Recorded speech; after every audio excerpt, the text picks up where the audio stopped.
ಜೋಶಿಯವರು ಇವತ್ತು ಒಂದು ಹೊಸ ಕಾರ್ಯಕ್ರಮವನ್ನು ರೂಪಿಸಿದ್ದಾರೆ. 28 ರೂಪಾಯಿ ಕೆಜಿ ಅಕ್ಕಿ ಕೊಡ್ತೀವಿ ಅಂತ ಹೇಳ್ತಾ ಇದ್ದಾರೆ. ನಾವು ಹಿಂದೆ ಸರ್ಕಾರ ಬಂದ ತಕ್ಷಣ ಸನ್ಮಾನ್ಯ ಮುಖ್ಯಮಂತ್ರಿಗಳು ಸಿದ್ದರಾಮಯ್ಯನವರು ಮತ್ತು ಉಪಮುಖ್ಯಮಂತ್ರಿಗಳು ಘೋಷಣೆ ಮಾಡಿದ್ರು, ನಾವು 10 ಕೆಜಿ ಅಕ್ಕಿ ಕೊಡ್ತೀವಿ ಅಂತ. ಆ ಮಾತಿಗೆ ತಕ್ಕಂತೆ ನಾವು ಹೋಗಿ ಮನವಿ ಮಾಡಿದ್ವಿ. ಅವತ್ತಿದ್ದ ಮಂತ್ರಿಗಳು ಅಕ್ಕಿ ಸ್ಟಾಕ್ ಇದ್ರೂ ಕೂಡ ಕೊಡಲಿಲ್ಲ. ರಾಜಕೀಯ ಮಾಡಿದ್ವಿ. ಅಕ್ಕಿಗೆ ಬಂದಿದೆ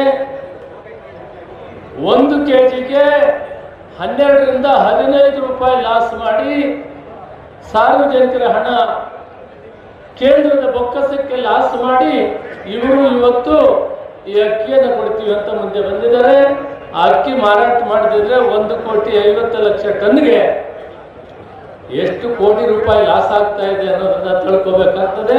ಆ ಲಾಸ್ನಲ್ಲಿ 28 ರೂಪಾಯಿ ಕೊಡ್ತೀವಿ ಅಂತ ಹೇಳಿ ಹಿಂದೆ 18-19 ಕೊಟ್ಟರು, ಅಲ್ಲಿ ಖರ್ಚಾಗಲಿಲ್ಲ.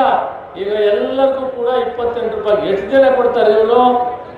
ಆ ಏನು ಬಫರ್ ಸ್ಟಾಕ್ ಇದೆ ಆಗ ಅವರು ಕೊಡ್ತಾರೆ, ಆಮೇಲೆ ಇವರು ಅಕ್ಕಿ ಕೊಡೋದೆ.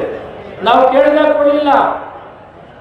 ಈ ದೇಶದ ಬೊಕ್ಕಸಕ್ಕೆ ಕೋಟ್ಯಾಂತರ ರೂಪಾಯಿ ಲಾಸ್ ಮಾಡಿ ಇವತ್ತು ರೈತರಿಗೆ 40 ರೂಪಾಯಿ ಕೊಟ್ಟಿದ್ದಾರೆ.